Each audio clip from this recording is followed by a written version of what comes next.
Cobra brakes are huge in the front. Yep. Alright, so we're back with a part 3 in the Mustang. What are we doing today? Oh, I'm on TV. Yes. Cool. This car needs brakes. So yes, we got the engine running well enough to where we want to go drive it, but we can't drive it until we can stop it. So we've got some, what we're doing is we're replacing the rear brakes with just some fresh rotors, fresh pads, and then the front brakes we are converting to, what is it, 96 to 98 Cobra? These are 9904. Oh, 99 to 04 Cobra. And Mach 1. And Mach 1. Front calipers. So the these... the 94 to 98 Cobra castings are a little bit different. There's like some ribbing on here. So I think yeah, but and I think they've got the Cobra actually stamped if it's a real part. These are knockoffs, but they're the same thing. We had to wait. We were going to do it before. We had to wait for some parts to come in, but now we have everything. So we're going to go ahead and do the brakes on this thing. Oh yeah, we're already... I already know we're going to have to replace these lug nuts because they're different sizes than each other.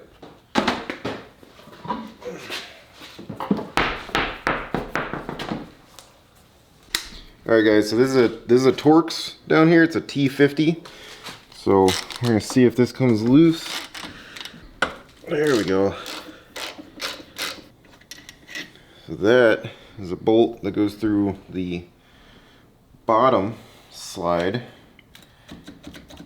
And I'm not entirely sure yet on the top. I think I have to take this rubber cap off of here. But this does rotate up and out of the way. Oh, no, it's just made to slide off. So this one is actually an E-Torx. So that's pretty cool. That means that in order to take your caliper off on the stock brakes, you only really need one bolt as far as taking the caliper off. We're not reusing any of these things because we're replacing the brackets and the caliper. So we don't need them, but it's cool to see how they designed it. I actually like this. The pads weren't too worn on that. No, they're still pretty good. They look like they're nice metallic pads. That's probably why they were still good. Okay, so the bolts that hold the bracket on, which you have to take off to get this disc off, but we're replacing them anyway, those are 15mm bolts.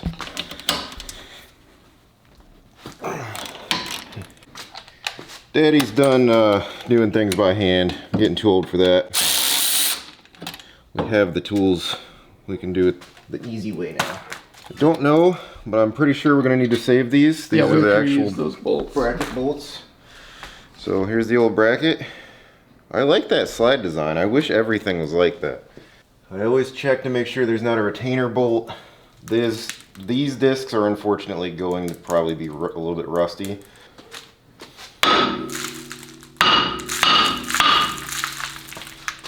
And that's why you spray things down 2 weeks before you do this. So side by side, that's our front disc difference. Stacked, one on top of the other. I mean, that's... It's about like an inch in radius. It's like an inch extra. Alright guys, bear with us. The heater's got to be running, but I'll show you in here. So, this place right here, or this... So there's this clip that retains this in here, so this will come out, but I'm going to do that after. The first thing I wanted to do was, you got to hold on this side with a 17mm wrench, and on this side with a flare wrench. So I was able to break this loose. Make sure you spray this with a lot of penetrating fluid and let it sit for a while. You don't want this to twist off your brake line. You don't want to have to do brake lines, but the other wrench was a 7/16 flare, and then you've got 17mm. So once I finish screwing this out of here, I can take this clip out, pull this whole line with the entire caliper and everything off, because we're replacing those lines as well. Alright, so we've got the caliper assembled. There's videos from LMR on how to put these together and which side, how you need to orient the pads in them. So we've got it together, we've got the pin in it, pads are there. So now we're ready to drop this onto the spindle, and then we can bolt it up. We also got new brake lines for it. Nice fresh hoses, but... And the other important thing is the banjo bolt. This is different than the ones that come on the GT. So this is Cobra specific banjo bolt. Yeah, luckily Billy had a couple left over from some of his stuff. They're like a very specific thread, like M10 by 1.0. This is tight. This is ready to go. So I'm gonna go ahead and swap this in so that I'm not leaking all my brake fluid out. So when you guys are looking for these parts, we'll go ahead and show you before we throw this stuff away. These are the new hoses. They're also Cobra specific. And they are Cobra specific to our Cobra calipers. And there's a driver and passenger side. Driver side is Duralast, part number 70699. And passenger side is Duralast 70695. So we are ready to put this one back together. Now the easy way to remember how these things go together is that the calipers are going to sit on the back side of your discs towards the rear of the car. Your bleeders are going to stick up, and then when you put your lines on there, you want to make sure that this notched part faces up so that this part that's straight the whole way can sit flush. And then you're going to put this flat spot that's cut towards this little wall right here. That way when you put it in the car, or when you go to tighten this bolt right here, it's gonna have to sit that way in order for it to tighten up. That way this can't turn when you're tightening it. And make sure you use some nice fresh copper washers that should have come in your kit. So I'm gonna put that on there and make sure I tighten it up. This bolt is a 16 millimeter. So just make sure these are nice and snug. They don't need to be stripped out or anything, but make sure you crush those crush washers. This is a 16 mil. Now this is ready to go on.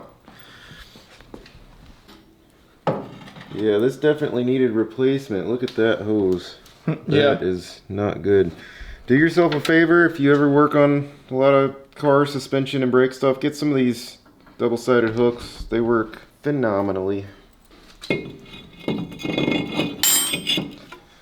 Man, those are nice and beefy. And then these are just gonna slide right on like that. And I can actually bolt these on before I bolt up the hose.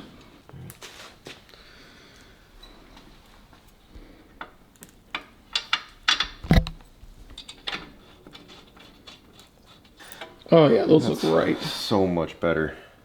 And it was a pretty cheap upgrade. I mean, all in all, what we got, like what, 300 bucks into this? Something like that, yeah.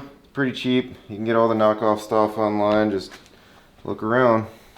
All right, guys. So one thing to make sure, there's vanes in here. These are actually directional. There was nothing anywhere specifying which side this is. I always put the vanes so that they are slanted. The top vane is slanted to the back of the car. That way, when it's turning, it's blowing air out of the brakes. So we got those on there. I'm just gonna beep. Did you hear that? That was my torque Yeah. wrench. It's calibrated. Yeah. Click. Click. Now I'm gonna do the fun part. Hook this up and very briefly get my hands all messy. I've already got this line loosened back in here. I already got the clip out of here. This is loose. All I gotta do is take it completely out and then get this old caliper out of here. Of course, the ABS line is right in my way. Oh, yeah, she's dripping already.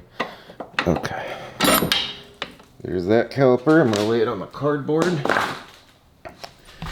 Make sure you run your new line through. Now there's a little tab right in the middle facing me. It's gonna be hard to see, but right in here facing me, that has to go into this slot right here. So I'm gonna turn it slightly. Once it lines up, it's keyed. That'll hold it to keep it from turning. And it looks like this already has the right retainer. That clip that we're gonna slide in there goes on this other slot that's on this side. So I'm gonna get this started right here real quick so I don't have to hold it. Okay. So we're taking the old disc off. Got our nice fresh new disc.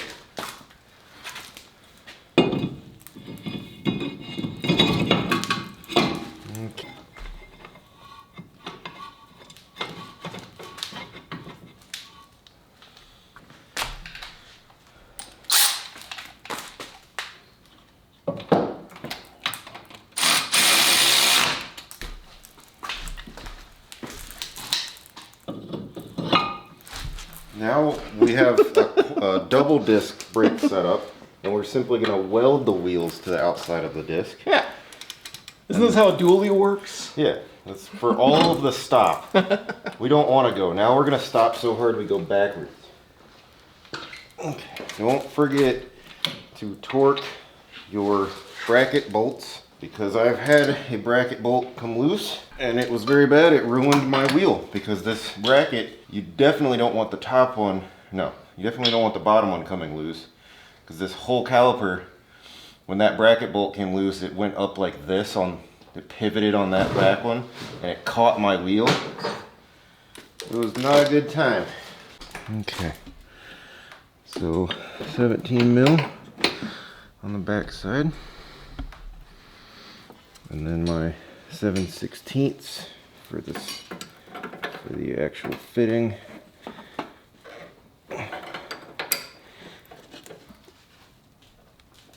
Nice and tight, and then I'm just going to put my little retainer clip in there. So I'm going to show you guys a trick. This little clip, it's got this ledge on the top right here. I know it's hard to see. Let me put it over here. Yeah, it's got this ledge right here on the top. So if you get these long needle nose crescent wrench, you can clamp this this top edge right here, just like that. So now you've got that little edge clamped, and then you're gonna stick it in there. And once you get it started into that, you can just tap right here. Bing bang. Now that's installed. Ready? Yep.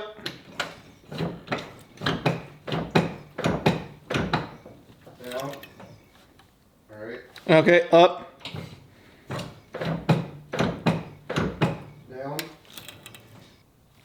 That's pretty much just all fluid now. Okay. Alright, go to the other side. Alright, so we don't have any rear Cobra calipers for this car. We do have them for my car. The caliper itself is it's pretty much the same as what's already on here. The difference is the bracket, for one, which has this bar going across in front for strength, I guess, or something. Other than that, these two pieces are similar. The other part that you need for the rear Cobra brakes, though, is already on this axle over here. So the other thing you need for rear Cobra brakes is this. This is the caliper plate that the caliper mounts onto. So this is where the caliper bracket goes. And this is a Cobra specific one. This is the factory like GT one. And they're actually, it's taller. That's how you're able to get wider discs in the rear on Cobras. Is that this is a Cobra specific and it's taller. So the caliper will sit up higher, you can get a wider diameter rear brake. Cool. So what is that thing that you have that you're holding? This is the factory GT one. What is there something welded onto it? Oh yeah, I was practicing welding cast iron. Oh, okay. Alright guys, let me see if I can get you a little bit of light right here. Okay, so this is your typical rear brake caliper. Fords are pretty common on a lot of their cars. I mean, this thing's almost an identical design to the Mazda Speed 3 that I've got, which is also a Ford part, or my Focus ST, how that one was. So when you're going to do rear brakes, they're usually identical to the front ones, except there's usually not as much stuff and everything's smaller. So my whole goal is to get this caliper out of the way so I can get this disc off. Then I'm going to change the disc, reinstall the bracket, and then reinstall the actual caliper. So your bracket bolts directly to your axle, whereas your caliper is supposed to slide back and forth. These are your slides. Pretty basic stuff. So the first thing I want to do is I want to see if I can get the caliper out of the bracket. To do that, you unbolt these bolts that hold your caliper onto your slides. Those are going to be with a 14mm wrench.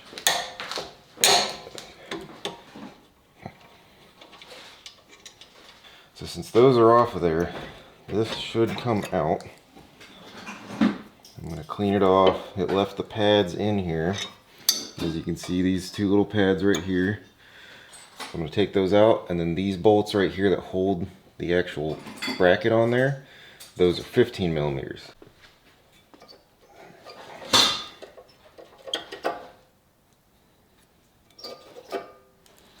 These pads actually weren't bad at all. They looked somewhat new. It looked like somebody had gone through the rear fairly recently.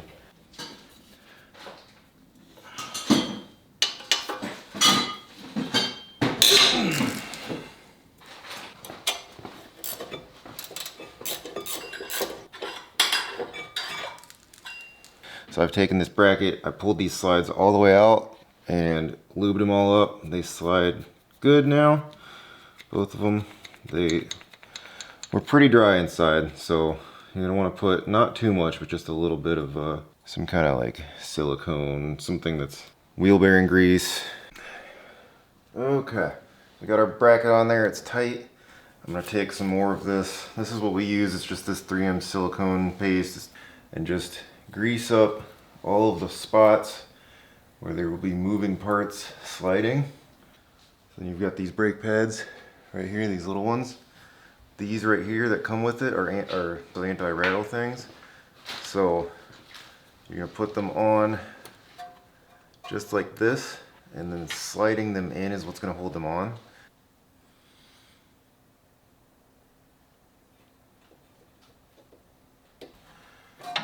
Just like this. Okay, these are up and down. Because on the one on the other side, then this little nub here has to go into the line up on the caliper. We have the fancy tool to run the caliper in, but you'll notice right here there's a little nub right here that's on the back side too. That nub has to line up with a spot in the piston of the caliper.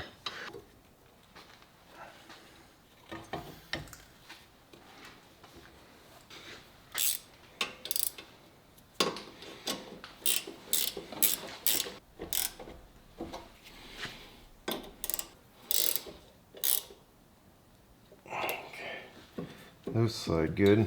So we've got our clips on. So we got our clips on the inside and the outside. So there's those that are holding it in there, and then there's the springs that are held in. So you do have to push some pressure on this caliper as you're pushing it in to put these in. So these, the actual slide has flats on both sides that line up with the caliper. So they're gonna both be like this. You wanna make sure that they line up. If you get them crooked, then you'll tighten it down and it won't actually be, the whole thing will be sideways. So those are good. I checked my slides.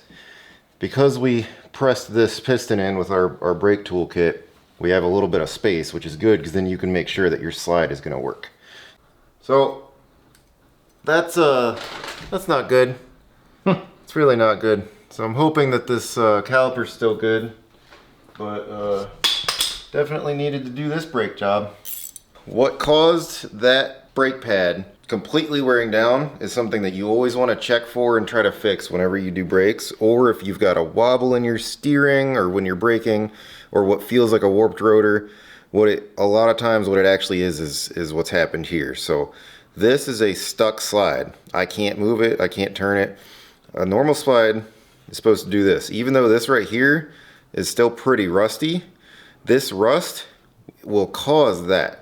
So anytime you do brakes, you want to take this out, you want to get the rust off of there, clean it off, and lube this with something like wheel bearing grease or dielectric grease or something, just to keep it from doing this. This one right here, it's salvageable. I'm gonna clean it out, put some fresh lube on there. This one I'm gonna have to work on and try to get it loose. Once I get it loose, I'm gonna take the grinder to it, take all the rust off of there, and spray down inside. But always check for a stuck slide. All right, brakes are done. What's next?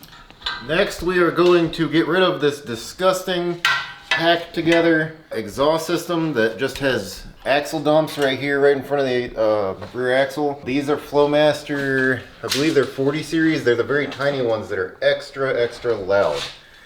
So I don't like them. I also don't like that they turn down right under the car because that echoes. So Billy was able to find a nice cheap set of tailpipes. They turn down, but they're in the back. These are gonna be very good for putting the exhaust out the back. And then he also got a set of knock-off MagnaFlow style straight through mufflers.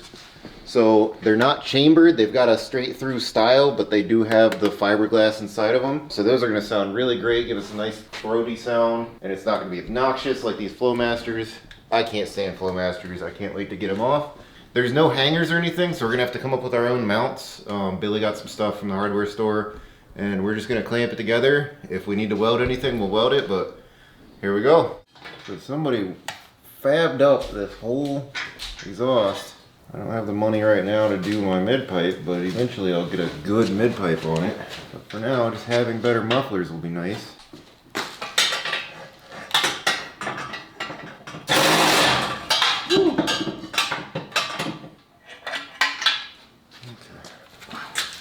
Sweet.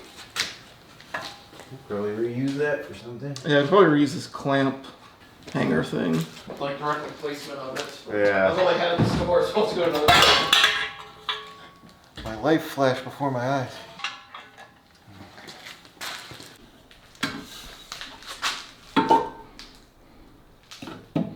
So, probably gonna have to go something like this. As long as we clear the axle, we're not hitting the body, we got a good straight shot. So I kind of want to put the muffler, so we need to get this end hung, and then I need to put the muffler and clamp it onto that. The cool thing about this kit is that this tailpipe section is completely separate from the mufflers, so I was able to just wiggle it in there. Doing this with the mufflers on it, anybody that's ever tried to do it that way, you'll know that it's either you drop an axle or you're cutting the muffler off. Or so here you have to hold this.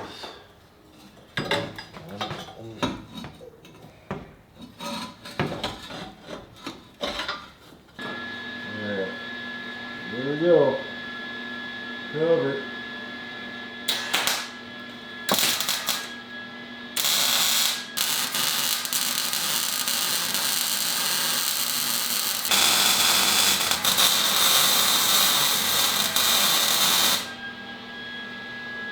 That was a lot easier than I thought it would be.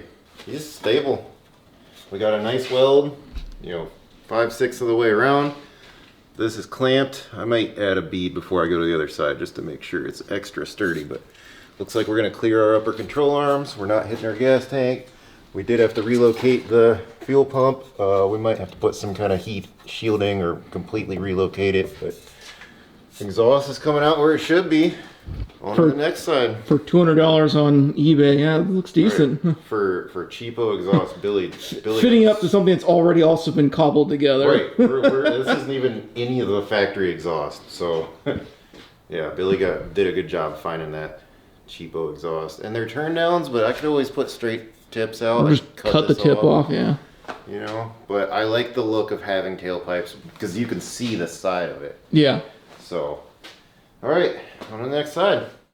All right, look, she is all welded up. We're gonna take a little gander. But it is, nice and sturdy.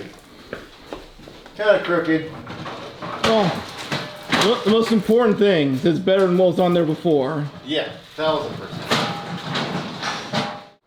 Well, Billy, it's back together.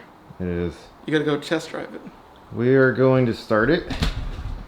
It ought to sound different. It ought to run different. All right, let's start her up.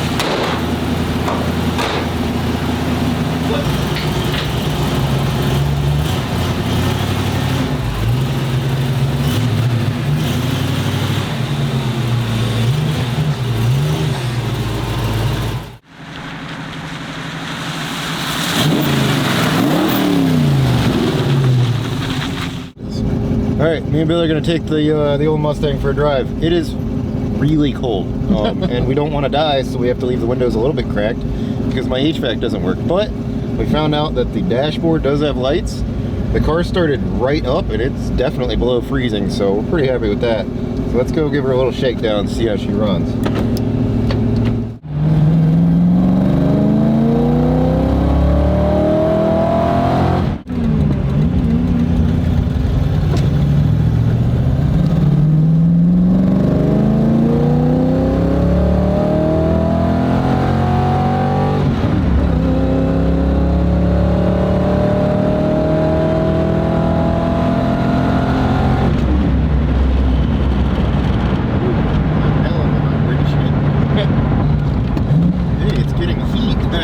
Nice. I think. From something. I felt warm, yeah.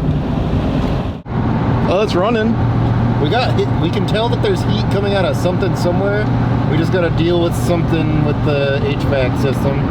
The rear view mirror is permanently dark, like permanently darkened, which is great at night, but in the day I can't see anything.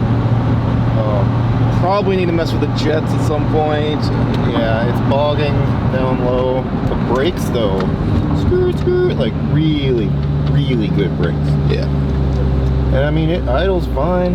The gas gauge seems to work. None of the other ones work. I like it. It's fun. It's a piece of crap, but in a tasteful way. Well, you can definitely taste this car for sure. I can taste the fuel right now. You gotta roll the windows down at idle or you'll die.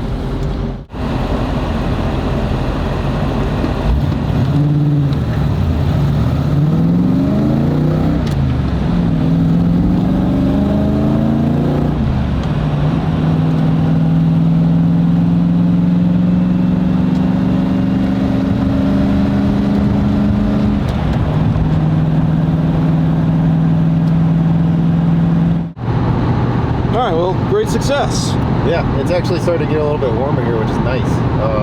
Good job, Billy. Thanks for all the help. Thanks for all the parts. And we're going to keep playing with it. We're going to see what we can do. I want to make this thing fast. And that's really all I want it for. I want to make it a fast, just pure drag racing car only. And if it doesn't do that, it's going to become some kind of a drifter or just a shit box. But either way, I love me a good push rod 302 and aside from all the jank, this thing's been a nice, fun little car to work on. Yeah. And so next I'm gonna need some tires, some wheels, and just fix all this little weird stuff going on. But thanks for watching, guys, and well, you tell them, Billy. We'll see you later. See you next time.